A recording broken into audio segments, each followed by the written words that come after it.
चलिए बात करेंगे उत्तराखंड की खबरों की, जहां मुख्यमंत्री पुष्कर सिंह धामी ने पीएम मोदी के 100वें एपिसोड को सुना है। नैनीताल के निकट पंथ कार्यक्रम में कार्यक्रम का आयोजन हुआ।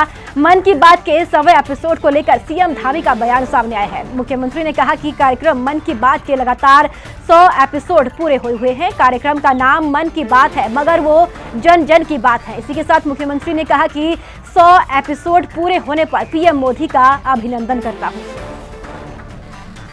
आज पीएम मोदी के मन की बात कार्यक्रम के 100 एपिसोड पूरे हो चुके हैं और आज 100वां एपिसोड का प्रसारण किया गया है, जिसको लेकर मुख्यमंत्री पुष्कर सिंह धामी ने भी बयान जारी किया है। आपको बता दें कि नैनीताल के निकट पंत पार्क में कार्यक्रम का आयोजन किया गया। इस कार्यक्रम में मुख्यमंत्री पुष्कर सिंह धामी ने मन की बात के 100वें एपिसोड को सुना और 100वें एपिसोड को मुख्यमंत्री ने कहा कि कार्यक्रम का नाम मन की बात है, मगर वो जन जन की बात है। इसी के साथ मुख्यमंत्री ने कहा कि 100 एपिसोड पूरे होने पर पीएम मोदी का अभिनंदन करता हूं। पूरी दुनिया के इतिहास में पहले प्रधानमंत्री आदरणीय मोदी जी हैं, जिनके 100 लगातार अनवरत रूप से 100 एपिसोड मन की बात के संपन्न हुए हैं। और मैं तो कहूँगा कि नाम जरूर उसका मन की बात है, लेकिन ये जन जन की बात है। देश के अनेकों स्थानों की बात है, ऐसे लोगों की बात है जो लगातार परिश्रम करते थे, जिनको मान्यता नहीं मिलती थी। पूरे देश को दुनिया के सामने ले जाने की बात है और ऐसे लोगों को सम्मानित करने का काम, प्रोत्साहित करने का काम, उनको पहचान दिलाने का काम, पर्यावरण का क्षेत्र, समाज का क्षेत्र, सामाजिक क्षेत्रों में अच्छे काम करने वाले लोग, उन सभी को आगे लाने का काम आदरणीय प्रधानमंत्री मोदी जी ने किया है, जो ऐतिहासिक है। मैं उत्तराखंड की देवतुल्य जनता की तरफ से 100 एपिसोड पूरे होने पर आदरणीय प्रधानमंत्री जी का अभिनंदन करता हूं, उनको बधाई देता हूं और उनका धन्यवाद करता हूं कि उत्तराखंड के भी अनेकों ऐसे मामले रहे, अनेकों ऐसे प्रकरण रहे, ऐसी बातें रही हैं जो लोगों को जानकारी में नहीं थी। आदरणीय प्रधानमंत्री मोदी जी ने अपने मन की बात के कार्यक्रम के माध्यम से उन सभी को देश दुनिया के सामने लाने का भी काम किया है। ज्यादा जानकारी के साथ अशोक देहरादून से मेरे सहयोगी मेरे साथ मौजूद है। अशोक, आज मन की बात का 100वां एपिसोड प्रसारित किया गया। उत्तराखंड में भी जगह जगह मन की बात कार्यक्रम को प्रसारित किया गया और लोगों ने सुना।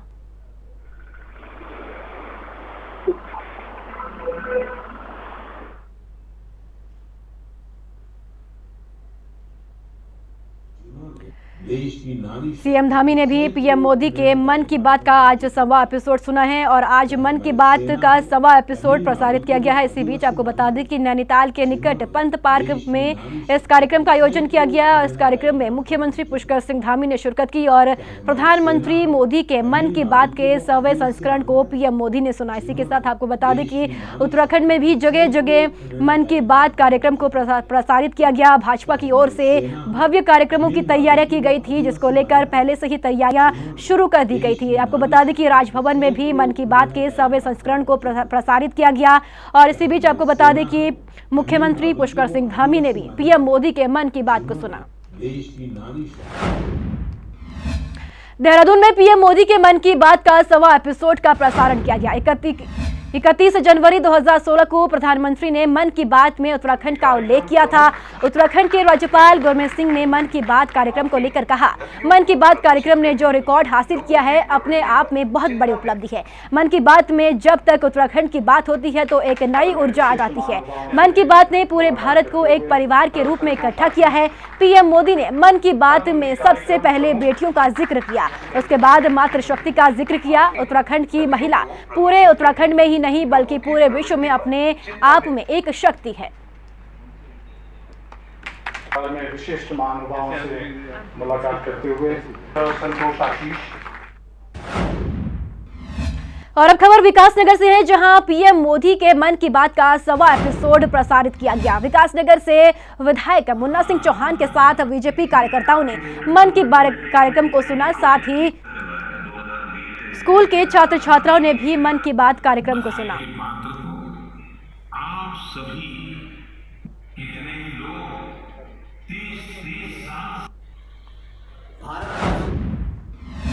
अगली बड़ी खबर का रुख करेंगे, जहां अनूप मलिक बन सकते हैं उत्तराखंड के प्रमुख वन संरक्षक। जी हां, 1987 बैच के IFS अधिकारी है अनूप मलिक। आपको बता दें कि वरिष्ठता के आधार पर अनूप मलिक का नाम सबसे आगे चल रहा है। बड़ी जानकारी आपको बता दें कि प्रमुख वन संरक्षक अनूप मलिक बन सकते हैं उत्तराखंड के। जी हां, 1987 बैच के IFS अधिकारी है अनूप मलिक और वरिष्ठता के आधार पर अनूप मलिक का नाम सबसे आगे चल रहा है। एक महत्वपूर्ण और बड़ी जिम्मेदारी यहां पर अनूप मलिक को मिल सकती है। सबसे आगे नाम भी अनूप मलिक का चल रहा है। आपको बता दें कि उत्तराखंड के प्रमुख वन संरक्षक अनूप मलिक बन सकते हैं। इसी बीच आपको बता दें कि 1987 बैच की IFS अधिकारी है अनूप मलिक और वरिष्ठता के आधार पर अनूप मलिक का नाम सबसे आगे चल रहा है। इसी खबर पर ज्यादा जानकारी के साथ अशोक देहरादून से मेरे सहयोगी मेरे साथ मौजूद है। अशोक, अनूप मलिक को उत्तराखंड वन संरक्षक की महत्वपूर्ण जिम्मेदारी मिल सकती है, सबसे आगे नाम चल रहा है अनूप मलिक का। बिल्कुल प्रीति, देखिए उत्तराखंड प्रमुख वन संरक्षक के पद की अगर हम यहाँ पर बात करें तो आज ये पद जो है खाली हो चुका है। अब ऐसे में इस पद की गरिमा को देखते हुए इस पद पर कौन इसकी जो भूमिका निभा सकता है, कौन इसके योग्य है, वरिष्ठता के आधार पर उसको देखा जाएगा। जिसके लिए अगर बात करें तो अनूप मलिक का नाम सबसे आगे चल रहा है। यानी कि अभी तक सूत्रों के हवाले से जो हमें जानकारी मिल रही है उसमें सिर्फ एक अनूप मलिक ही है जिनका ये नाम सामने आया है।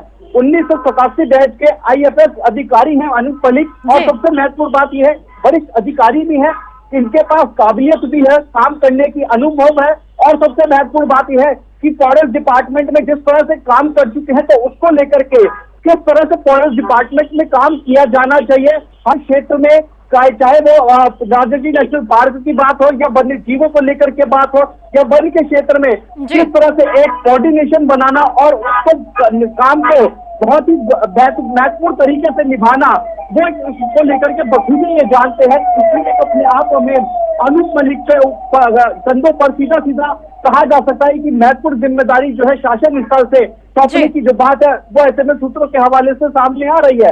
हालांकि ये तो आने वाला वक्त ही बताएगा। जिस तरह से सूत्रों के हवाले से हमें जानकारी मिली है कि क्या अनूप मलिक के कंधों पर ही मुख्य वन संरक्षक की जो पदभार है वो उनको सौंपा जाएगा, उसकी जो जिम्मेदारी है वो उनको मिलेगी, ये तो आने वाले वक्त पर ही पता चलेगा। क्योंकि देखिए प्रमुख वन संरक्षक की अगर यहाँ पर बात करें तो हम बीते कुछ दिनों में देख रहे हैं जिस तरह से हमने अवैध मज़ारों का वो मामला देखा, हिंदी खबर ने भी उसको काफी प्रमुखता के साथ उठाया। वन विभाग की जो भूमि है उस पर जिस तरह से अवैध अतिक्रमण वहां पर हुआ, जिस तरह से अवैध मज़ारें वहां पर बन गई और जिस तरह से हिंदी खबर ने अपने करोड़ों दर्शकों को वो रिपोर्ट भी दिखाई, उसके बाद से बहुत ही महत्वपूर्ण भी हो जाता है ये कि प्रमुख वन संरक्षक पद की जो जिम्मेदारी है वो किसके कंधों पर सौंपी जाए।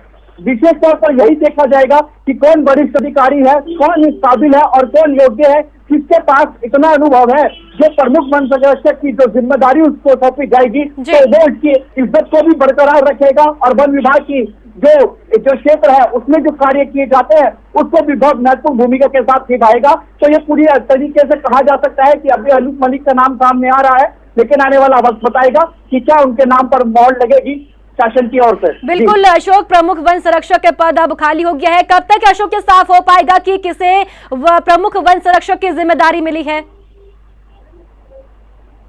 देखिए प्रीति, जैसे मैंने बताया क्योंकि अभी अनूप मलिक का नाम जो सामने आ रहा है इसको लेकर के कोई भी आधिकारिक पुष्टि तो है नहीं, अभी सूत्रों के हवाले से ये जानकारी मिल रही है। ऐसे में इसीलिए कहा जा सकता है कि अनूप मलिक के पास वो अनुभव है, वो काबिलियत है काम करने की। 1987 बैच के IFS ऑफिसर भी है और किस तरह से एक समन्वय बनाना बहुत जरूरी हो जाता है। क्योंकि देखिए एक कोऑर्डिनेशन अपने आप में एक शब्द भले ही जब छोटा हो, लेकिन जब कोऑर्डिनेशन किसी विभाग में देखने को मिलता है उससे सीधा सीधा उसकी सुविधाओं का जो है जनता को भी मिलती है, लेकिन विभागों में एक कोऑर्डिनेशन नहीं देखने को मिलता, जिसके चलते विधायक हो, जनप्रतिनिधि हो, सांसद हो, वो भी कहीं ना कहीं नाराज दिखाई देते हैं। ऐसे में वन विभाग का प्रमुख वन संरक्षक का एक बहुत महत्वपूर्ण पद होता है, प्रमुख पद है, इसीलिए यह प्रमुख वन संरक्षक है। और ऐसे में उस काबिलियत को देखते हुए ही अनूप मलिक का नाम इस समय आगे चल रहा है, लेकिन आने वाला वक्त बताएगा कि क्या इसके योग्य कोई और अधिक वरिष्ठ अधिकारी भी है शासन के पास। तो ऐसे में आने वाले वक्त पर ही पता चलेगा कि कौन एक प्रमुख वन संरक्षक की महत्वपूर्ण जिम्मेदारी को संभालेगा। ठीक है अशोक, आप बने रहिए हमारे साथ, आगे भी आपसे जानकारी लेंगे। आगे बढ़ेंगे। उत्तराखंड के मैदानी इलाकों में बारिश का अलर्ट जारी किया गया है। जी हां, मौसम विभाग ने ओलावृष्टि होने की भी संभावना जताई है। इसी के साथ आपको बता दें कि 30 से 40 किलोमीटर प्रति घंटे की रफ्तार से हवाएं चलने की संभावना भी है। इसी के बीच आपको बता दें कि केदारनाथ धाम में भी लगातार बर्फबारी जारी है। बड़ी जानकारी आपको बता दें कि मौसम विभाग की तरफ से उत्तराखंड में एक बार फिर से अलर्ट जारी किया गया है। मैदानी इलाकों में बारिश का अलर्ट जारी है। मौसम विभाग ने ओलावृष्टि होने की भी संभावना जताई है। साथ ही 30 से 40 किलोमीटर प्रति घंटे की रफ्तार से हवाएं चलने की भी संभावना है। साथ ही आपको बता दें कि केदारनाथ धाम में भी लगातार बर्फबारी हो रही है और इसी बीच श्रद्धालु भी लगातार भारी संख्या में चारों धामों में आस्था और धामों में दर्शन के लिए पहुंच रहे हैं। उत्तराखंड में एक बार फिर से मौसम का मिजाज बदलता हुआ दिखाई दे रहा है। मैदानी इलाकों में बारिश का अलर्ट जारी किया गया है। 30 से 40 किलोमीटर प्रति घंटे की रफ्तार से हवाएं चलने की भी संभावना जताई गई है। साथ ही केदारनाथ धाम में बर्फबारी भी लगातार हो रही है। तस्वीरें सीधे गदरपुर से हैं।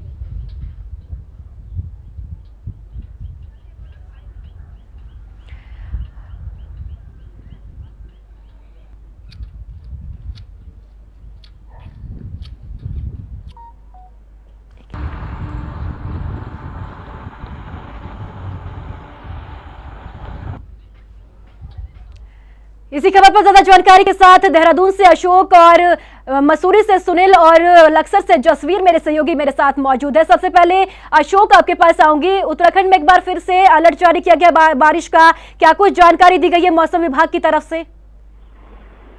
रिद्धि, देखिए लगातार जो अगर मौसम की बात करें तो हम देख रहे हैं बीते कुछ दिनों में मौसम जो है लगातार जो करवट ले रहा है। अगर बात करें अब इन दिनों हाल ही में मौसम विभाग द्वारा एक अलर्ट फिर से जारी किया जाता है। हालांकि पिछले कुछ दिनों में ये भी देखा जा रहा है कि समय समय पर मौसम विभाग द्वारा अलर्ट जारी किया जा रहा है। विशेष तौर पर ये इसलिए भी महत्वपूर्ण हो जाता है क्योंकि इस समय प्रदेश में चारधाम यात्रा जो है पूरी तरीके से संचालित हो चुकी है। तो इसलिए समय समय पर मौसम विभाग भी जो है चारधाम यात्रा को लेकर के अलर्ट भी जारी कर रहा है। और अब मौसम की बात करें तो हाल ही में मौसम विभाग द्वारा विशेष तौर पर 4 जिले ऐसे हैं जहां पर आकाशीय बिजली के साथ साथ बादल गरजने और बर्फबारी की संभावना भी जताई गई है। अब अगर उन 4 जिलों की बात करें तो उत्तरकाशी पहला जिला है, दूसरा जिला चमोली, तीसरा पिथौरागढ़ और चौथा उधम सिंह नगर।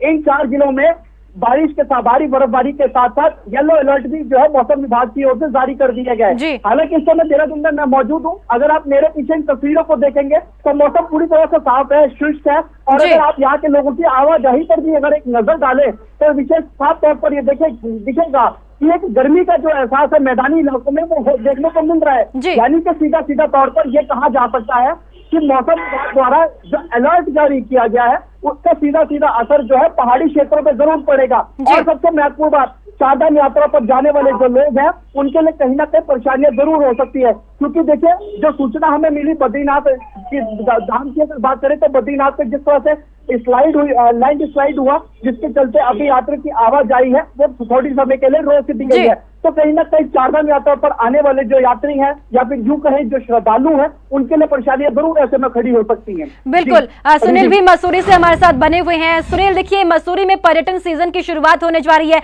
ऐसे में माल रोड का कार्य भी शुरू किया गया है। अब बारिश होने की संभावना जताई गई है, क्या कुछ माहौल पर मसूरी में देखने को मिल रहा है? देखिए अगर बात करी जाए मसूरी तो मसूरी में इससे कुछ देर पहले यहाँ पर काफी तेज बारिश हुई थी जिससे तापमान यहाँ पर काफी गिर गया है। एक बार फिर ठंडक यहाँ पर लौट आई है। जैसे मैंने जैकेट पहन रखे तो उसे साफ लगता है कि यहाँ पर ठंडक है। वहीं अगर बारिश की बात करी जाए तो बारिश के बाद मौसम काफी सुहावना हो गया है। जो मसूरी पर्यटक आ रखे हैं वो सारे हैं। और जैसे आपने बताया कि मसूरी माल रोड के पुनर्निर्माण का काम यहाँ पर चल रहा है और जिस तरीके से देरी काम में हुई है उससे लोगों में आक्रोश है और बारिश कहीं ना कहीं बाधा बन रही है। दिन रात यहाँ पर काम किया जा रहा है परंतु बारिश में काम करना पॉसिबल नहीं है। इसी को लेकर कहीं ना कहीं दिक्कतें जरूर है। और जिस तरीके से ऊंचाई वाले पहाड़ी क्षेत्रों में बारिश और बर्फबारी का अनुमान यहाँ पर मौसम विभाग ने जताया है, कहीं ना कहीं वो सटीक साबित हुआ है। चारधाम यात्रा कहीं ना कहीं इससे प्रभावित हो रही है और जिस चारधाम के कई क्षेत्रों में बर्फबारी और बारिश हो रही है उससे दिक्कतें साफ तौर पर देखी जा रही है। क्योंकि अगर बात करी जाए मौसम चारधाम की तो वहां पर यात्रियों के लिए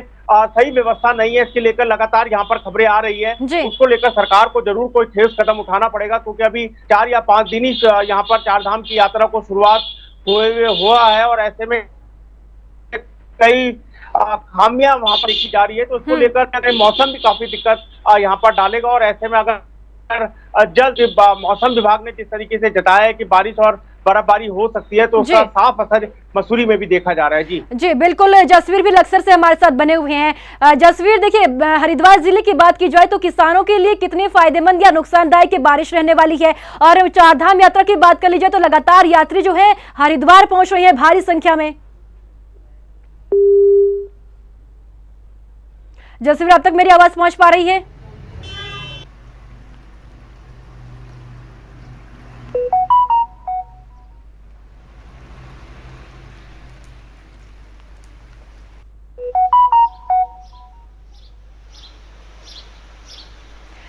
चलिए ठीक है अशोक, बहुत बहुत शुक्रिया महत्वपूर्ण जानकारी साझा करने के लिए, और सुनील आपका भी बहुत बहुत शुक्रिया महत्वपूर्ण जानकारी साझा करने के लिए। और इसी के साथ इस बुलेटिन में इतना ही, दीजिए इजाजत, नमस्कार।